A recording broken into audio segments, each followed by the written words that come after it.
Well, welcome along to episode 52. So how does that, I mean, we're in a new season, so we don't start over? No. You just keep, is that how the podcast world goes? You just keep going? Yeah, when I upload these things, it asks me a season, and then it asks me an episode number, and I just put the season and then whatever the cumulative episode number we're at. So. Okay, well, I got to get used to that, or if these intros are going to be any good. Yeah. Or they probably don't want to hear us talking about the way our episodes are organized. That's probably not very interesting. Okay, here we go. Welcome along to episode 52. That's right. Of Sweet Tea and Coffee. We're knocking the rust off still. This is episode 2 of season 3. Yeah, and we're back in our little studio. We're fine. Yeah, so man, if you listened to last week, that was a ton of fun. It was a wild crowd there that night. It was a raucous crowd, but we had so much fun. That was really good. It was a good idea. Yeah, it turned out. We might do that again. Good. But no promises. Yeah. We ran out of coffee mugs. Yeah, we had, for those of you that weren't there, make you jealous a little bit, we had Sweet Tea and Coffee coffee mugs, branded mugs. We had our stickers out for the first time. Yeah. And we had Sweet Tea cups. Yeah, and there's one of those remaining, and it's behind us. It's for the archives. Just anyway, listen, if you were there, seriously, again, thank you. That was so much fun. Thanks for coming out. We really are going to probably do that again. That was really, really fun. But we are kicking off the third season, and as promised, if you listen kind of to our teaser, we have someone that may or may not be related to our last guest in the room. So we're super excited to have Brittany Middlebrook in the house with us today. She's going to be our guest for this episode, and yeah, lots to talk about. Blake, anything else to say before we roll? Stick around. Here we go.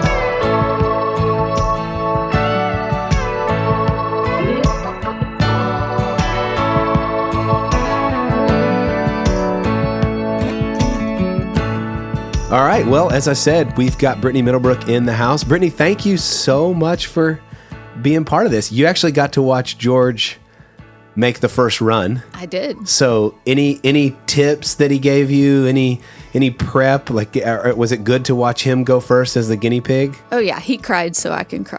That's right. That's right. He had to cry in front of a bunch of people, too. So yeah. We just... Poor George. That's right. It's funny because I think there were 2 different people that were there. Well, there were several of our guests that had been interviewed before that were there for the night, but a couple of them came up to me and said, "I'm so glad that my episode wasn't the live one. Thank you for not putting me in front of all these people." So anyway, but he did good, didn't he? He did. I was surprised there were so many there that didn't know the story too. Yeah, which is one of the reasons we thought, man, we just got to tell his story. We got to tell it. So anyway, but thanks for being here. So we always like to start with people kind of understanding how you got to the Piney Woods. So what's your background? Where did you grow up? How did you end up here in Nacogdoches? Okay, so I'm excited about this part because I have to test Blake and his historical knowledge a little bit. Oh, good. I love when people come after Blake. Let's do it. So there's a statue downtown Nacogdoches. Yeah, there is. Antonio Gil Barbo. Uh-huh. Who is he? Ooh. I mean, so good. This is so great. He's on the spot. He's one of the early settlers of this area, but he's the founder of Nacogdoches. Okay, and he built the old stone fort. That's correct. I just read about this. Yeah, the original one, and then so I come from him. Oh, okay. Part of my family, at least. Wow. So I beat didn't know George. That. Wow. And you. And me. Oh, she yeah. She beat you. Yeah, for sure. Wow, that's awesome. Now, we won't go into some of the other things I read about him, but, that was on my mom's side. My dad's side's been here forever, too. But that's crazy. Okay, so you born and raised? In Appleby. Oh, that's right. Yeah. Close to Blake's house, actually. But really close to where I live currently. But you say Appleby, you don't say the bog. No, that's not the same place. That's not the same place. You got to go over a little further. Well, when people say close, okay, she doesn't even know the bog. Yeah, I don't know. I still think you're making the bog up. I'm not making it up. I'm not making it up. Okay, born and raised in Appleby. Yes. Okay, and your parents been here. I mean, they grew up here and lived here. Like, you been here for a long time. Yeah, my mom was back and forth to Houston a little bit with her parents' work, but yeah. Here, my dad's family was into drag racing, and so some of those some of those wild stories that my dad told. Her dad was involved in some of those. I'll just say that. His dad was in my parents' wedding. Yeah. I don't know if mine was in. They might have been. I can't remember. That's awesome. Mom will correct me regardless. She'll set the records straight. But they were very close at that time. And we may or may not have made a lot of four-wheeler trails on their land, which was behind our house. Yeah, nobody's paying attention. That's right. It's all the same. That's funny. Yeah, because we talked about that with you running Georgia's old trails. Yeah. There's all kinds of connections here. That's crazy. That's good. You just needed. We've had a lot of West Texas people on. You noticed how it's now loaded with. I'm bringing the old school East Texas. People Mac Heritage is on the podcast now. Okay, cool. So, what was life like growing up? Not in Nacogdoches, but in Appleby. What was your childhood like? It was good. I grew up in church, but we were kind of the first generation of my family in church. My mom spent a lot of time in the summers with a cousin of hers, and her parents took them to church. And she was like, when I get married, I want my family in church. So That's what she did. My parents started dating at like 14, 15, early on, married at 7. When my mom was 17, they're 3 years apart, but they had their first baby at 18 and then me at 19. No, I'm off. 19 and 20. Okay. My mom and I are 20 years apart, but I was not planned. She actually cried a while when that happened, but don't take that personally. Then she was happy. That's right. So my brother and I were super close. We're actually a year and 6 days apart. Wow. And then my younger brother was 5 years younger. So we grew up in church, but my dad was not a believer when they first started going. So he was the guy gripping the pulpit, like not wanting to go forward. And I mean, I don't know if I was born when he got saved, but it was really early on. Wow. And then, anyways, we were a good, close family. We loved playing together. We didn't do a lot of sleepovers because we just enjoyed. My brother and I were really close, and then we fought with the little one. But we loved going to the lake, riding four-wheelers, and went to Garrison, so you kind of had to do every sport because it was tiny. Yeah. But it was all good. Okay, so that's interesting. And my story is a little bit similar, where my parents would say that when I was born, they were very, very, very new in following Jesus, or at least that being something serious in their life. Right.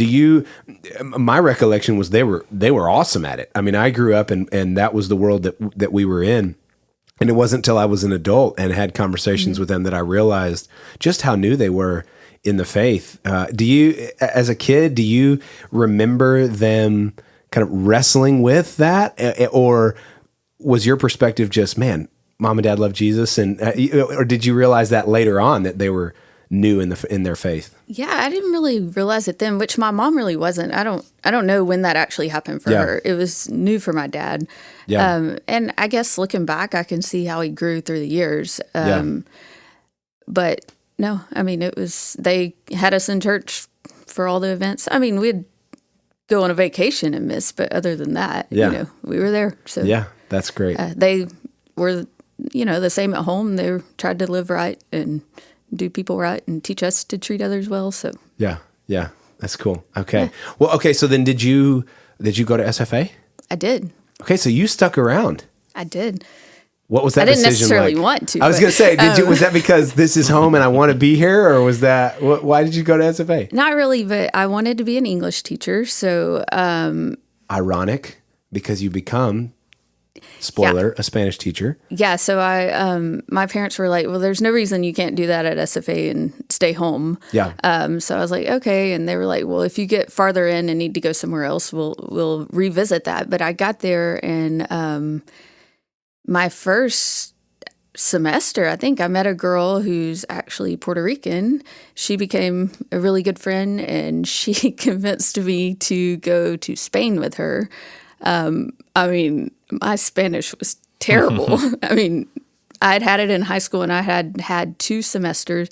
I really wasn't even qualified to go on the trip, but, they'll take your money. So they were like, that's right. Sure, you can go. You'll learn it while you're there. Yeah, and basically I was thrown into this culture, and it's like you're on your own. You're living with a family, and I was with my dictionary, like trying to figure it out. Yeah, because there's no smartphone at that point where Google Translate or whatever. There's and we got lost trying to find my house. We had lots of crazy stories there, but So was this a program through SFA, or did you enroll? This was a SFA study abroad program. It was 5 weeks and professor led. Although that professor wasn't super helpful, like he only spoke Spanish to us, and it was. Anyways, he's a little crazy, but so I'm sure you learn a ton in those 5 weeks by just being thrown in, or no? I did, but in my experience, because I went back on 2 others, like I went to Costa Rica for 4 weeks, and then I did a semester long Costa Rica on my own. It helps if you're way farther advanced, really, but. Or a little bit more. Yeah. Like, I didn't know enough to go, but it did help. That's so funny. That's so similar to my wife, Lindsay's story. Except for, I don't know how much Spanish she had done before. I don't think much. And she enrolled at just at a university in Spain. I want to say it was in Madrid. And she just, instead of instead of doing study abroad, she just signed up for classes and just went to Spain and took classes and had a very similar experience. Like, obviously did not know a ton, and it was baptism by fire, like getting around and figuring out. She has this horror story of trying to take a train in the middle of the night to get to where she needed to go and couldn't communicate all these big bags. Y'all need to, y'all got some stories to swap. So that is I just found that out last week, actually, that she did a whole semester there. Oh, yeah. Oh, yeah. I did my first semester of grad school in Costa Rica. And I mean, you don't take Spanish. You enroll in history, whatever, and you enroll in literature. And that's right. It was insane. And you're learning all that in Spanish while learning Spanish, which is just wild. So was it that relationship that made you just kind of fall in love with the Spanish language, or was it after the trip that you went, oh man, I really want to invest here? I think it was after the trip. Yeah. Mainly, it was like, hey, I can teach Spanish and maybe travel and not grade English papers all the time. And So that's where it switched for you. But then we stayed friends. She was in my wedding, and that's cool. My first wedding.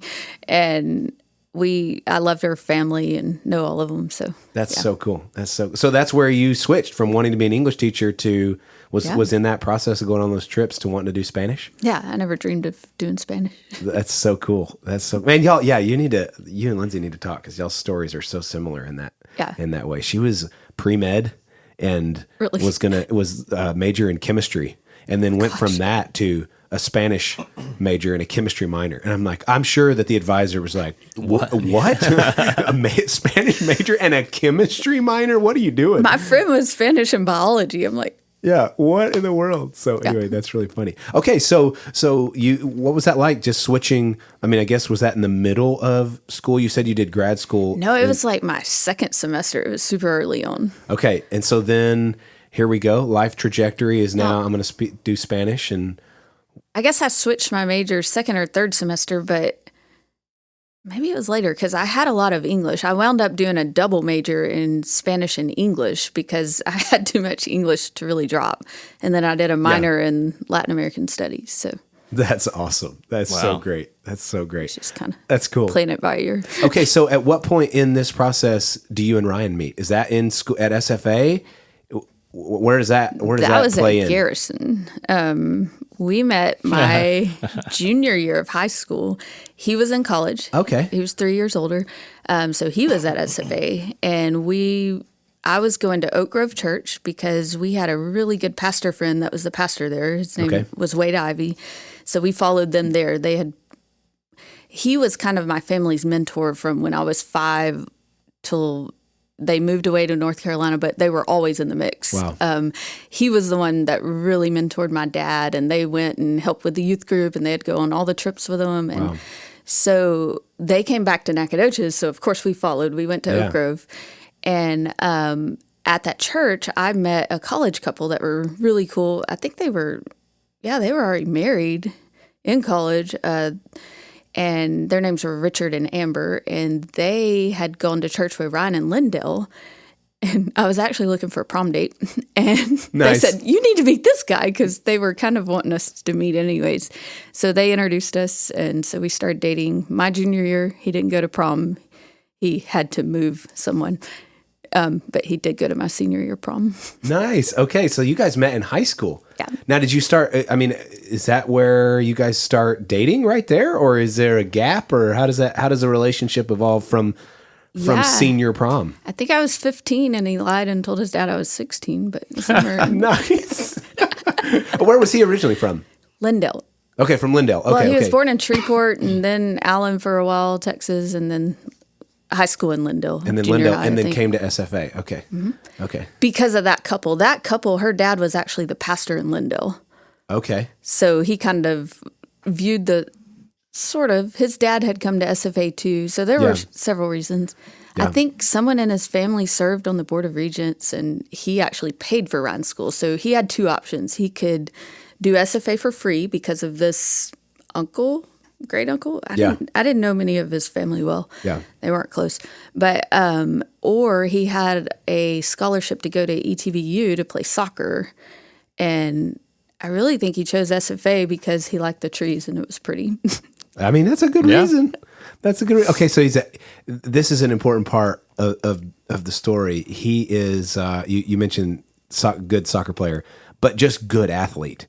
Yeah. So the first time I ever heard of him was connected to, I don't know what they called it, but Strongman, was that what they called it? Team? Power Team. Okay. That's what I call it. Was he doing that when you guys met? I mean, probably not. No. That would have been later on. So we met, he graduated college, and so y'all dated the whole time you were at SFA? Yeah, off and on. We might have broken up a few times. Okay. All my fault. I just was Intermittent like, dating? do I really want to, Yeah. marry the person I dated all this time? Anyways, yeah. But it was weird because like our first date, I was like, I'm going to marry him because he wanted to be a pastor. He had good life goals. And But you had to test him. I did. So a few breakups just really test. That's good. That's good. It was character building. Yeah, that's right. That's so good. Yeah. So when he graduated, somewhere maybe 2 years prior, Holly Springs had come about. Well, they heard that I was dating because Holly Springs came from First Baptist Garrison. I grew up in that church. Yep. So a lot of them wanted to plant a church in Appleby. Yep. And so they heard about Ryan and knew he was a communications major, good speaker, wanted to be a pastor. So they brought him in as youth pastor at Holly Springs. And so he was there for a few years. And then I graduated and moved to Costa Rica to start my master's. And it was then when he started working for the Power Team. Okay. So I was out of country, so he moved to Dallas. Okay. Was that a breakup? Was that No. or did you guys decide push through? No, we were still together. So that is ultra long distance dating, Costa Rica and Dallas. Yeah. Well, it was for 7 months. Okay. That's Well, it still- was supposed to be 6. I kind of extended it, but Costa Rica is awesome. But so I left in January. I had to come back. I had to go somewhere every 3 months because I didn't have a visa. So I came back in March. It was a crazy March that it snowed here. Oh, wow. Yeah, it was snow on Easter. And I think it was March or April. But anyways, when I came back home, he proposed. So he was like, I'm going to snag her before she goes back. Lock this down before she goes back to Costa Rica. I mean, like the week I was here, I got a wedding dress because he wanted to get married like as soon as I got back. So kind of crazy, but it worked. So you planned a wedding from Costa Rica. Basically, my mom did. Nice. I wasn't that into it. I'm Shout just out like, to Mom. Way yeah, to go. dude, whatever you want. Yeah. I want to pick the cake and the dress. Well, I already had a dress, so That's awesome. yeah, I was trying to pick music from Costa Rica. And That's so great. Okay, so this is where the Power Team thing then starts. Is while you're in Costa Rica. Okay, well, he brought the Power Team into Holly Springs, and from there they kind of recruited him, and yeah, That's how that happened. that's how that happened. Okay, so then while he's youth pastor, Yeah. he brings him in. Yeah. And they go, this guy's an athlete. He could do this. He's a good speaker. No, they He brought can-" him in as a road manager. No kidding. But he was like one of the best speakers. So they're like, we've got to come up with a role for you. So they come up with a small guy bonsai and then like slam the weights and build him up. I mean, he got pretty big in that time. Oh, I've seen pictures. Yeah. But not compared to these guys. These guys were tall and Yeah. huge. Here's and- what's funny. I don't know if it was the same thing but when I was in elementary school, a group like this came to our elementary school. Now I'm trying to think, wait a minute. It couldn't have been Power Team because surely at our elementary school, they weren't sharing the gospel, whatever. I don't know. Maybe they. No, they go to schools all the time. But normal schools, yeah. I mean, the classic, like, tear the phone book in half. I mean, I remember as this little kid just being like, oh my goodness, he's the strongest humans on the planet. We never had a phone book. He ripped all of them. That's so awesome. So when I heard that he did that, it was like, oh my gosh, that's so cool. Yeah, he could do pretty much all the feats, yeah. That's cool. That's cool. So that was... There's a trick that helps with most well, of don't give away the secrets.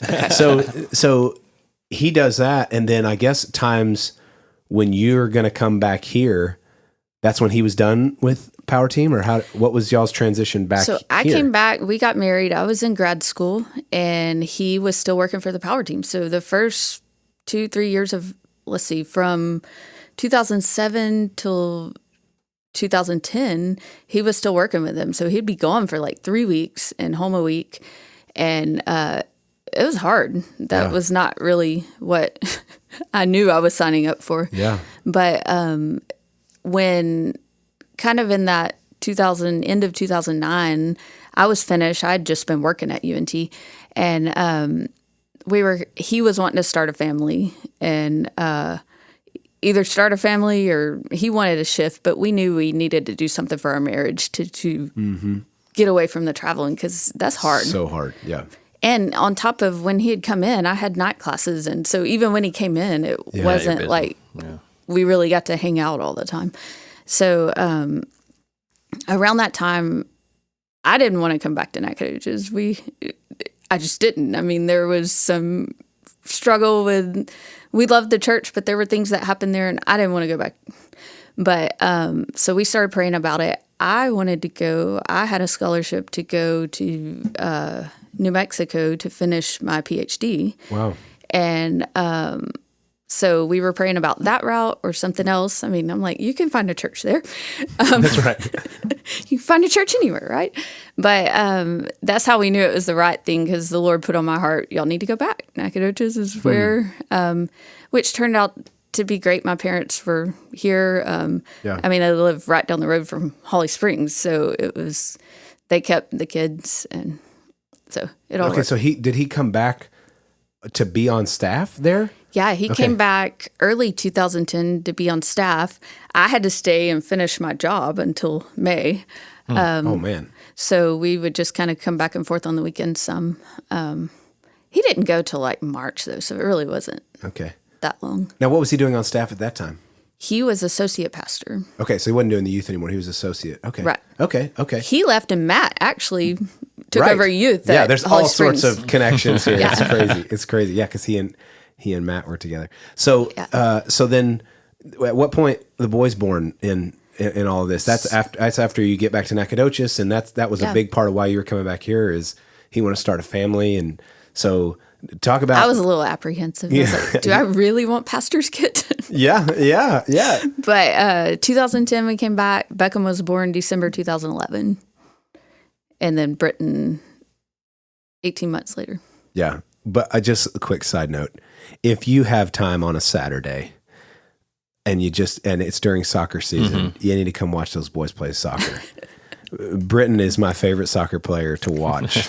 There is nobody, I've said this to Brittany 1,000 times, but if you want to see what effort looks like, you watch that boy play soccer. It is amazing. It's just side note, but amazing to watch. He will destroy guys that are 3 times his size. It's amazing watching him out there. So anyway. Okay, so they're born and still at Holly Springs, and at some point, right, there's a transition where Ryan starts doing pastor stuff there. I mean, he steps into that role, I guess, officially at some point in this process, right? Yeah, probably. Gosh, I don't know the timeline. 8 months maybe before the accident. So somewhere in 2015. Yeah, he's the pastor, right? That's what I got my facts right. Well, no, not official pastor. He was interim, just kind of filling in until. Okay, because he was an associate. They're looking, but he's the interim at that point. Okay. Well, what was that period of time like? I mean, I know I've heard it described. Now I never got to. Well, let me back up. I did get to see him one time speak, and it was while he was. Man, timelines are so hard. So I want to make sure I think I'm doing this right. But it was while he was doing. It had to be when he was doing the interim job at Holly Springs. We were doing. I had not been here long, and we were doing a worship night on campus called 24/7, or not on campus. At this point, it was at First Baptist. And we would try to bring local pastors in to speak. We loved the idea of students hearing from a variety of different people in town. And Ryan came and spoke. And I'll never forget, because this was pretty early on in my beginning, where I was doing CrossFit and I was drinking the Kool-Aid. And he spent the first 5 minutes roasting me about CrossFit. And here I am, I'm like, man, I think this guy is super cool. We just met, and here he is. He's just roasting me. I just spent so much time making fun of him. Anyway, it was fun. We really bonded that night. That was the only time that I got to hear him speak. He was just a phenomenal communicator. And it seemed to me at that time, just from watching him, that he was really in preaching. Man, he was just really in his sweet spot. He was a gifted communicator. Was that true? I mean, from your perspective, as you watched him step in and do that interim role, was that? Oh yeah. I mean, it was when the last pastor left, it was a little rough spot in there, but just because it's hard when a pastor leaves the church and then you're stepping into that role. And I mean, he was so young. Kind of like you coming in, but yeah, y'all actually have so much in common. It's kind of crazy. Yeah, it's crazy to learn. We do. It's crazy. He actually missed a soccer game for that 24/7. I had to hear about that, but wow. Okay, I didn't know that. No, he loved every chance he got to speak. He was truly, I think he was one of the best speakers on the power team, and they had really good ones. But it was neat to watch his growth in that, because it's like in the beginning, he was trying to do it on his own power, and to see that transition where he really let go and let God lead, it was just, and those last few months before the accident, the things he was saying were pretty phenomenal. His last sermon series, I think it was the last, was the elevated life, living the elevated life, and to go back and hear some of the things he said, just crazy after the fact. I knew it was great then, but to come back later, it's like the Lord was preparing him without him knowing. Wow. Yeah. Wow. Well, you've said, you mentioned the phrase, the accident, twice. You're talking about preparing him. You're in the middle of him being the interim, watching him thrive. And then 2016, and it's a year where your world totally changes. The most unexpected of things.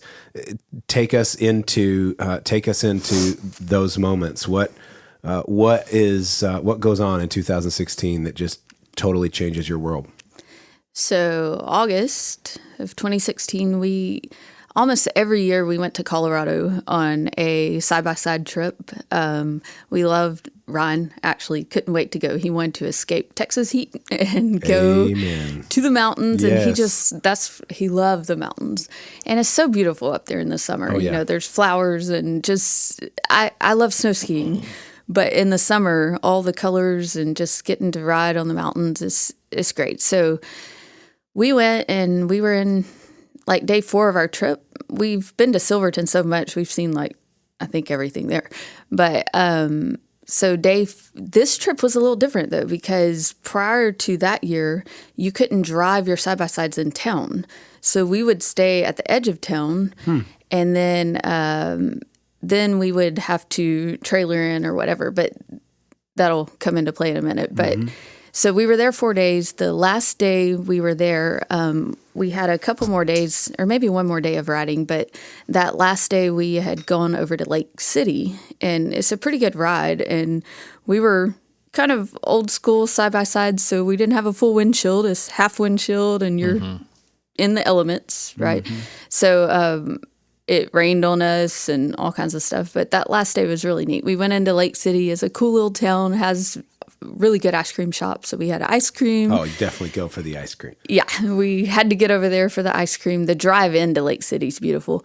But I remember we had our ice cream. We played in the park. Bryson, my brother, he's the one 5 years younger, was just a big kid. But I remember him playing, like literally going down the kiddie slides with my boys. And leaving Lake City, we went out a different way because we were actually able to drive through that city and come out on the other side. So this was the first time we had ever been on this road back to Silverton. And anyways, we got back to Silverton. Bryson had played a joke on my dad at the time. He took off fast up the mountain. You know, the higher you get, it gets really cold. Well, it was raining and cold, and he had stole my dad's coat and was in front and didn't stop until he was like freezing. Anyways, That's awesome. They got us back to camp. They were freezing cold. Bryson showered. My dad was cooking burgers. Ryan was over on his phone. I was taking care of the boys. Went ahead and gave them baths, but it was weird because Ryan was normally the one that just was happy being in the campground. He just wanted to listen to the river and be there. But he wanted to go see, because they could drive through town, there was a new road that would get us to one of our favorite spots. So he was like, Gary, why don't we go check out that road? And which was weird. They never left in the afternoon. It would have been 6 or so. I mean, plenty of daylight to do it, but it was just different. Yeah. So he and my dad were going to go, and they were convinced Bryson, who had already showered, and my mom, she had showered too. So typically after they showered, they wouldn't have done this, but they're like, okay, we'll go with y'all. And Bryson asked Holly like 3 times. Holly was my sister-in-law.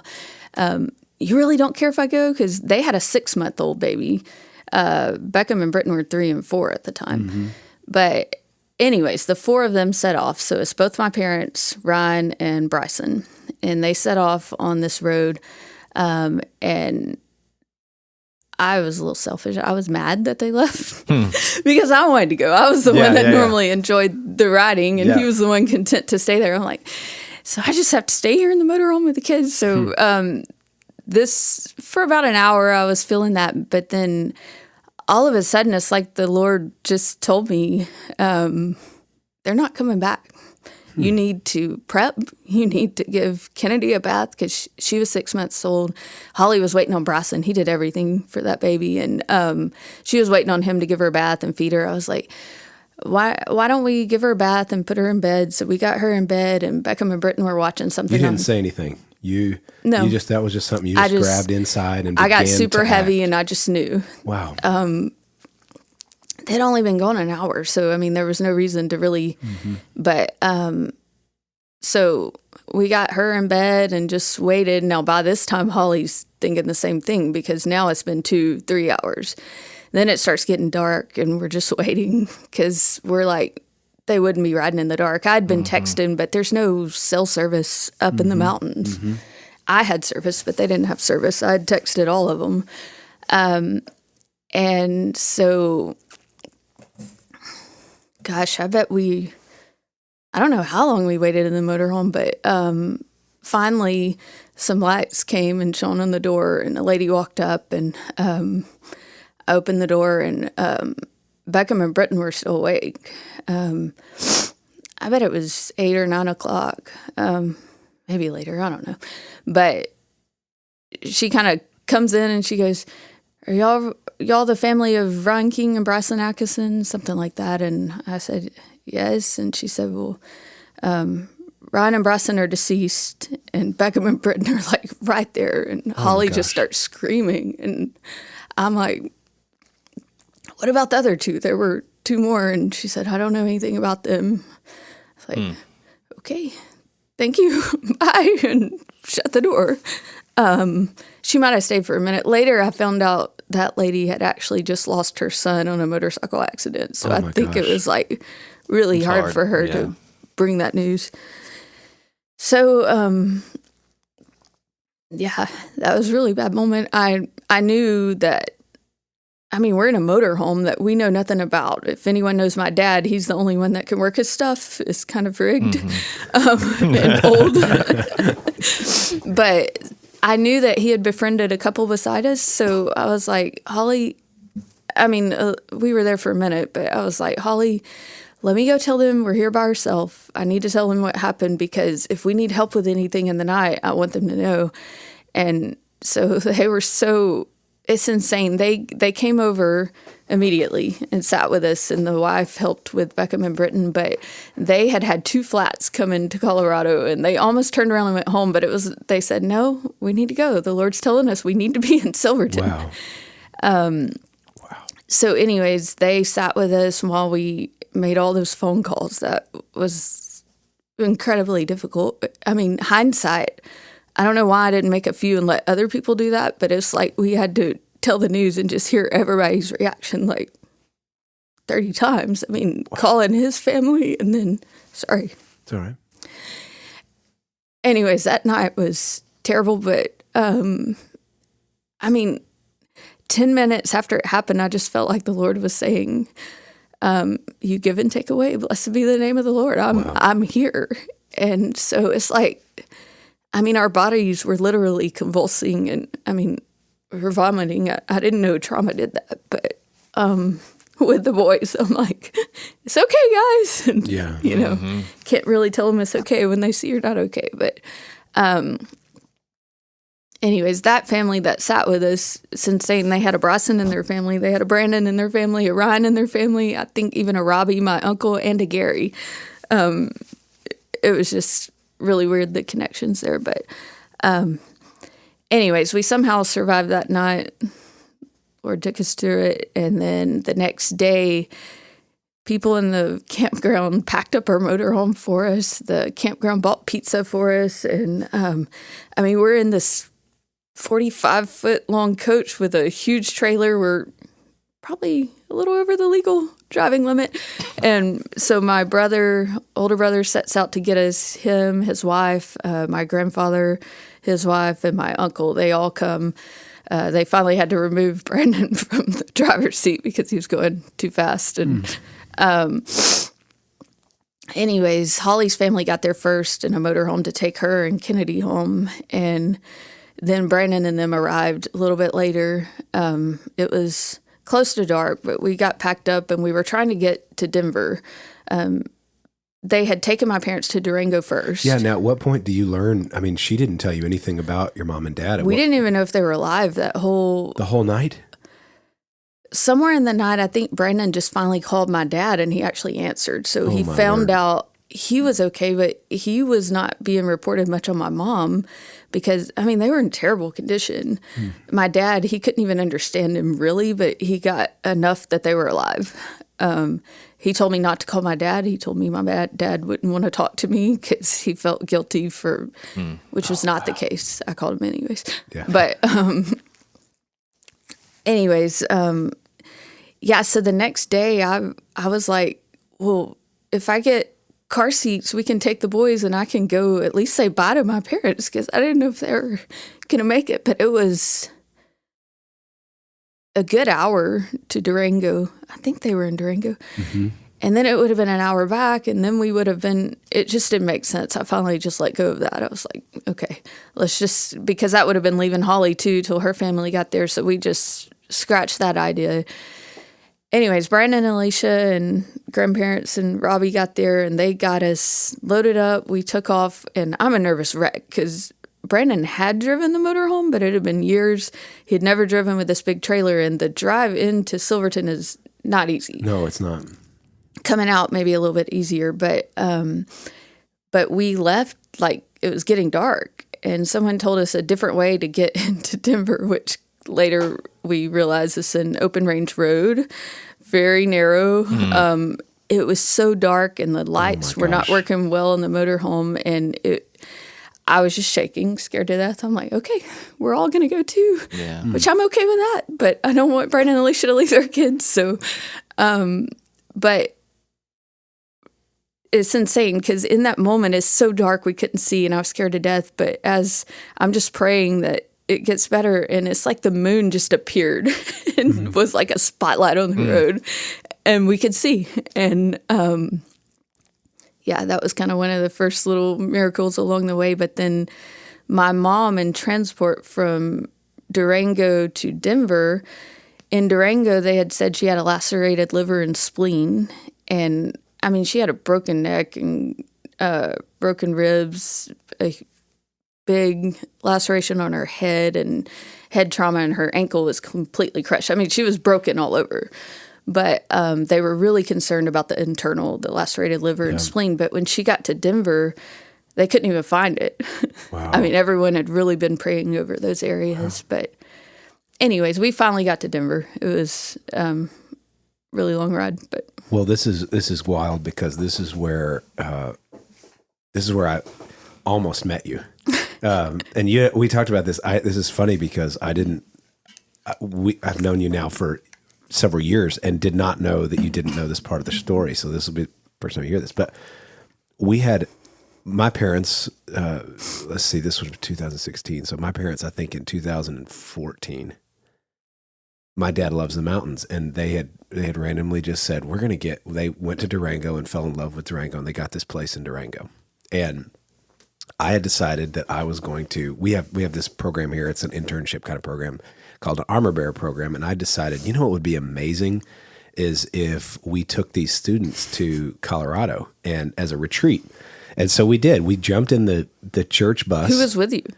It was me and just our students. But who were the students? Oh my gosh. Was it like Brendan or? No. I don't think this would have been Brendan. I remember Caleb Castro was with me. Okay. Samantha Williams, Zanisha, Kelsey, Molina. I would have to, man, that was an older group. Chris Barton was there. Yeah. I'd have to try to think of everybody. It's crazy. So we were there and in Durango. And I guess this would have been our second day there. We had planned a all-day rafting trip for them. And the night of the accident, I got a phone call, and I think it was Bobby Smith, and he had obviously found out what was going on. And Bobby was Laura and I talked for a long time that night. Was close with you guys, and I somehow found out about it and got in touch with Bobby to ask if I could go see you, and because Bobby just said, I can't believe this, but they're there where you are, and after talking, Bobby said they're trying to get everything going and packed out. Now hearing you guys are in the chaos of trying to pack out. But Bobby said, but her dad is in the hospital. Her mom and dad are in the hospital in Durango. And so I said, I'm going to go see him tomorrow. I dropped the kids off at the rafting deal, and I drove this poor church bus has been on trails in Colorado. I got into all sorts of messes with that thing. But anyway, drove the church bus to Durango, and that's where I met your dad. And so you actually met him? I went and saw him. Yeah, I was able to go and see him, and went in and was able to talk with him for a little while.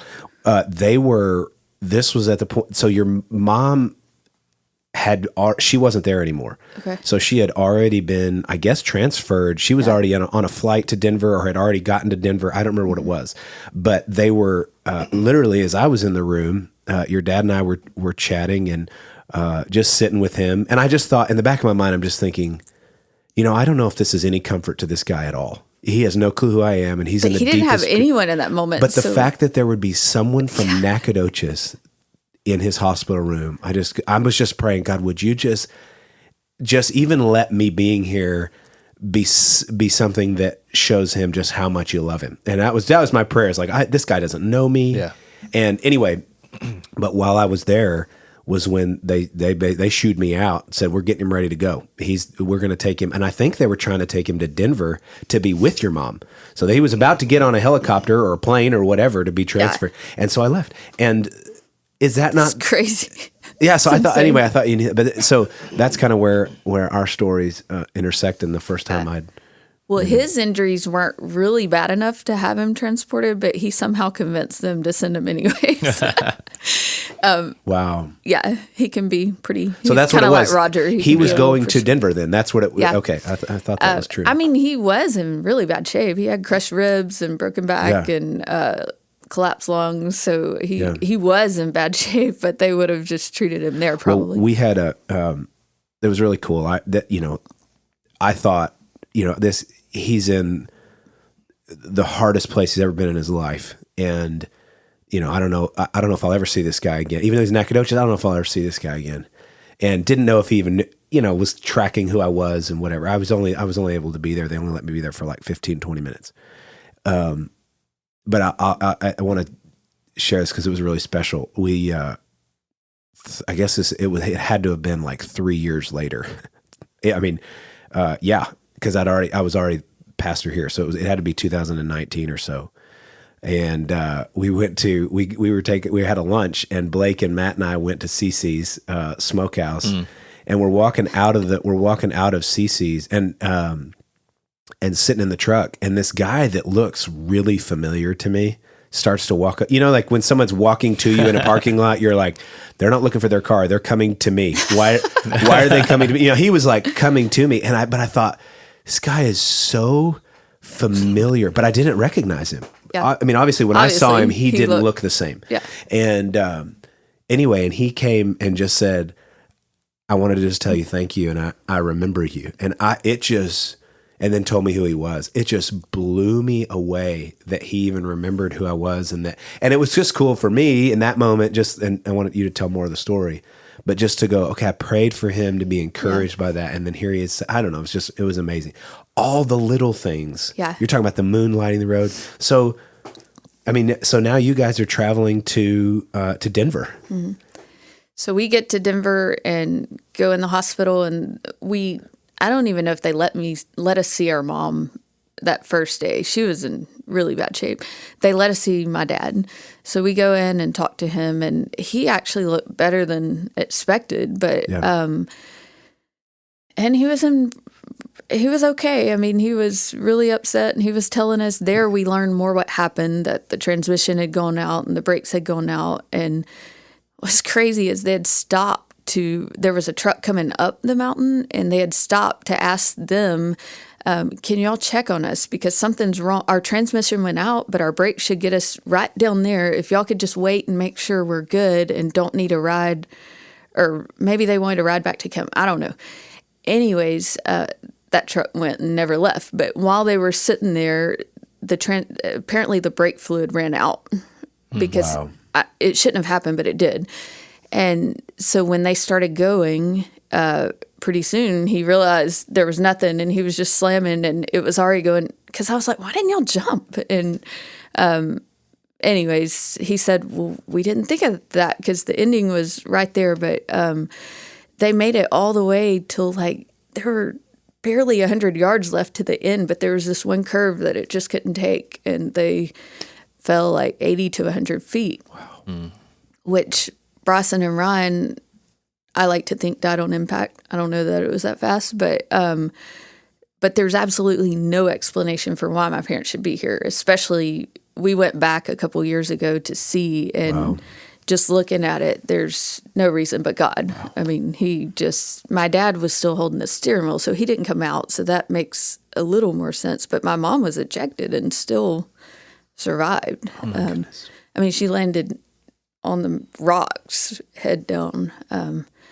But another crazy story, another couple from, I forgot where they're from, up north, but they just randomly said, hey, let's go to Silverton. And they went, and they were on the road, and they came up on the accident, and the wife prayed with the people that got there first put my mom in a sleeping bag, put her on top of a suitcase, and got her out of there after seeing it. I don't know how they did it. I think my dad was begging them not to because he knew her neck was broken, and they did it anyways. But they got her to the road, and prior to that, my dad had somehow climbed out of there with all his injuries and gotten people to stop. But anyways, this lady, they felt like the Lord was telling them to go to Silverton, and they felt like they needed to rent a vehicle and go on this road. And she was able to pray over my mom this whole time and keep her from seeing things. And so my mom never saw the boys. My dad did.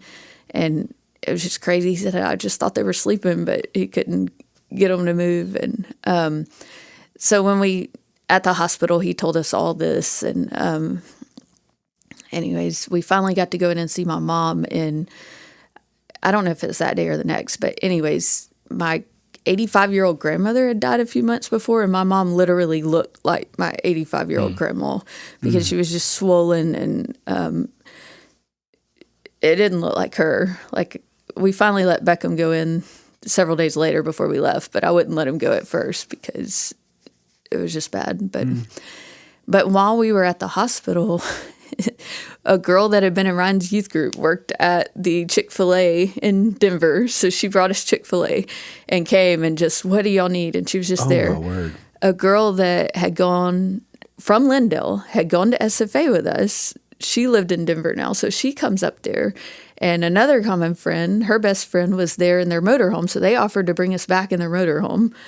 But we weren't really ready to leave yet. But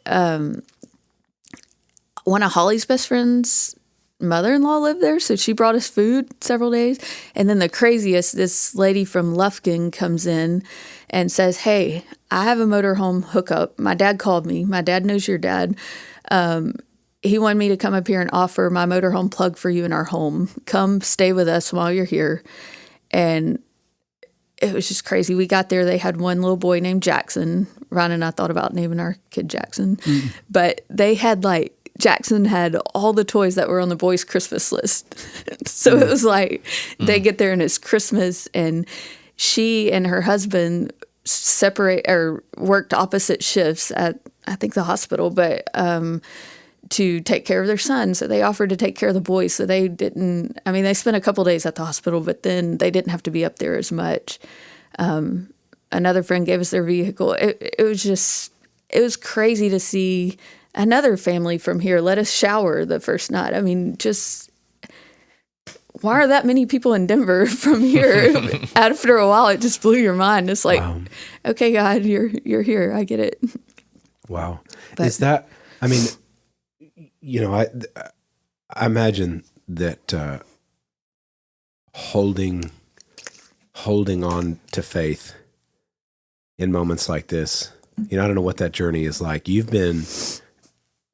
seem to have been, and this is just from an outsider's perspective, you seem to have been really compelled early on after the accident to begin to be pretty public and share your journey, share the ups and downs, share the struggles. You wrote a lot. What was behind that? Why did you feel like it was okay to bring everybody else into those big ups and downs and those wrestling matches you had with the Lord? Why'd you choose to do that? I felt like he wanted me to. I didn't really want to, but those, until we got back to Nacogdoches, it was pretty crazy. But when we finally got back home, prior to that trip, I'd been getting up at 4:00 for my 4 a.m. We had a 6 a.m. boot camp, but maybe 4:30. But I'd been getting up early to spend my time with the Lord before everyone woke up. And when I came back, just to see where he had me in that time was pretty amazing to see. But when we finally got back home, I was able to enter back into that. And it's like I just ran to that time. And in that time, it's just like the Lord was sitting there with me. Wow. He just revealed so much to me and just gave me peace and comfort that now, once I got out of that, the rest of the day, I struggled a lot. But those mornings were just precious. And that's normally where that writing came about. And I just felt led to share what he was telling me at that time, because it was just like he knew I needed him and he was there. Mm-hmm. And then the rest of the day, my brother told me Ryan like Ligonier, and I just went through so many episodes of Sproul because I felt like if my mind wandered there and just kept getting deeper, it was to no good. You can cry, but then I needed to focus on things that were just better, that got you out of the gutter.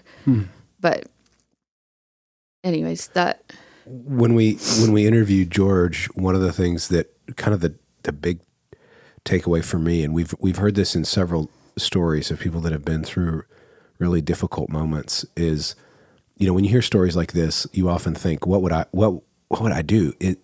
How would I respond? Do I have that kind of strength in me? And the thing that I think is common in every story, and then we heard it with George, is that no, it's not. Getting through is not, and the peace to move through those moments is not something that you summon. It's not something that's in yourself. It's something that is given to you in the moment. It's that God literally downloads it into you and carries you through. It seems like you're describing the same thing. Right. That it wasn't this reservoir of strength and courage that you had, but that you found in your darkest hour that he was present. Mm-hmm. Was that your experience? He just kept putting hope and faith in my heart. Just if you hold on to these things and just do the next thing, when it seems impossible, just don't. I couldn't think about too much. I had to just think about what had to be done. But I mean, so my parents were still in Colorado for a while when I get home. So it's me and the boys. My sister-in-law stays with me for a little while. A precious friend, my best friend from college, comes and stays for a couple of weeks and is just there. But it was in this time that I realized why we came back to Nacogdoches, because this place is incredible. People just gave, and they'd leave food on the front porch, and it would just be crazy things. Like a specific thing I'd needed from the store would just show up, because Britton had all the allergies and stuff, but I think he did at that time. Anyways, it was just crazy to see the love and comfort from our community and people coming in. But coming back home was hard. When we got home, my friends had put scriptures on all the windows. So it was really neat to see that. And, but walking in the house the first time was, it was good too. It was good to be home because I felt closer to Ryan a little bit, but Bryson actually lived next door to me. Wow. So Holly had already been home, but we were right there together. And, but one of the first things I saw when I walked in the door, Ryan had been reading a book called What Happens After I Die. And oh my goodness. Which is an incredible book. But just the fact that he had been reading that before, and later the funeral home got his cell phone. We didn't have it. I figured it was busted and no good, but it came back and was intact. So that night, sitting at the campground, he had been writing out the sermons he was going to do in the next few months. And there was one called Why Worry? And there were all these scriptures that just helped me so much. But wow. And that's been a theme, hasn't it? I mean, I feel like, again, maybe the timeline I'm not good at, but I feel like as I think about the things you've written, that there have been several times where you've come back across something he's written or preached or was thinking about, a journal maybe. I don't know, but things he was thinking about that the Lord has used actually to minister to you and bring you peace and comfort in the moment. Is that, am I thinking and sometimes of that right? It was just funny, but yeah. Yeah. Like one time I found he was memorizing James 1, and I was like, well, maybe I should just do that. So I set out to memorize the whole chapter. When I got to the end, it was true religion is this, to minister to widows and orphans in their need and to keep oneself unstained from the world. Well, he had written unsustained. So I'm trying to memorize it. I'm like, unsustained. What the heck does that mean? So I go and look. I'm like, you got it wrong. But just... And there were a lot of those where we could just laugh. Like one time Holly walked in her bathroom and she smelled like spray and no one had sprayed it. And that was, Bryson was always spraying the stuff after he used the bathroom. But just, we got a lot of laughs out of stuff like that too. Wow. Amazing how many of those little things that the Lord uses to bring comfort and to minister to you in moments you don't even realize that that's what you need. You need to laugh. Right. And wow, that's amazing. But there was just so much to work through after, because like even before my parents got back, I mean, I walk in and I see laundry and I'm something I hated before, but I'm like, man, I can't even wash his clothes anymore. And the stuff that you just realize that I could have done better. I should have done better. And, stuff like that, like the darkness of that night when it happened and I could have done better. I wish I could say sorry. Those things, the way the Lord really, he gave me songs that just helped me. He put a song on my heart that I could sing. And then when I'm in those moments, I could just think of those words. And that really carried me a long ways too. Wow. But that was 2016. I'm sure probably for you that it feels like there are moments maybe when you feel like that was a long time ago, and there's probably moments where it feels like it was moments ago.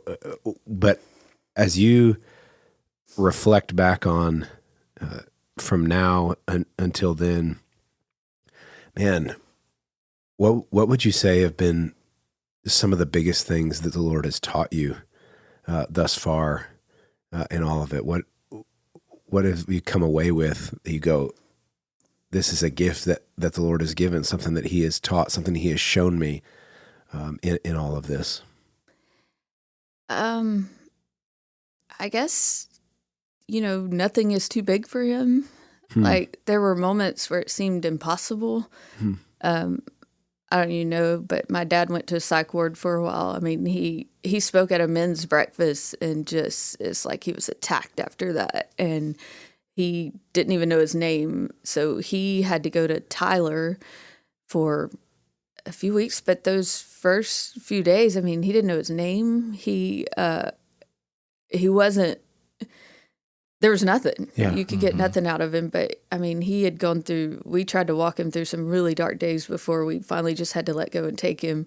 But leaving him there seemed, we thought we'd never get him back. And there were scary people there. But just the Lord, at the same time, my mom's in Tyler with an infection. So they're off again. But just seeing things that seem completely impossible, and just there were so many things the Lord, it's just, a friend called it flexing his muscles, he just showed how big he was, and just how small we are and insignificant, yet he cared enough to give us everything we needed along the way. I guess that was my biggest that's takeaway. crazy. That's crazy. I can't thank you enough for sharing that with all of us, with everybody listening, with all of us. Your courage, even early on, to be vulnerable and to share what God's doing. It's one of those things that I think the magnitude of what God has done in your obedience to tell the story will be something someday you'll know, but we have no way of knowing now. But it's encouraged. I know, as someone who has been encouraged, has encouraged so many and challenged so many and drawn so many near to the Lord. And listen, we don't have the hours that it takes. There's hours of this story to come. For sure. But if you haven't put the pieces together, if you've listened to George and his interview last week, and now this one, and you haven't put the pieces together, George and Brittany are married and have started a life together, and there is a whole story about how the Lord has even brought that about that is so incredible, and the way that their marriage glorifies the Lord, and the way that they're sharing these stories today is amazing. So at some point, we're gonna have to sit them both down, and we're gonna go, okay, now these stories merge here in an incredible way, which has got all sorts of amazing things that God has done there too. So just amazing. Brittany, cannot thank you enough for sharing with us today. I hope you've been encouraged and blessed and challenged. I don't know how you weren't, but hope you have been today. As we always say, it really is incredible to hear how your experience of listening to these stories, how it impacts you and encourages you. And so we would love to hear your feedback. Share with us how any one of the episodes, maybe you've gone back and listened to some of the early ones, but just how any of these episodes and listening, how they've encouraged you. And then, man, as we always say, sit down with somebody. Yeah. Go grab lunch or a cup of coffee. Just find some time and sit down with somebody and talk through their story. You'd be amazed at how God will build your faith just by sharing stories with one another. That's been my favorite thing about this is the fact that I get to sit down with people and just hear some incredible stories. Yeah. And it's not hard. It's not hard. It's not hard. It's so easy. It's so easy. So do that. Hey, give us some feedback. Let us know what you think, and stay tuned, because we got some more great guests coming, some more incredible stories. So keep on listening. If you want to give us feedback, you know the email, stc@fredonia.org. All right. Adios.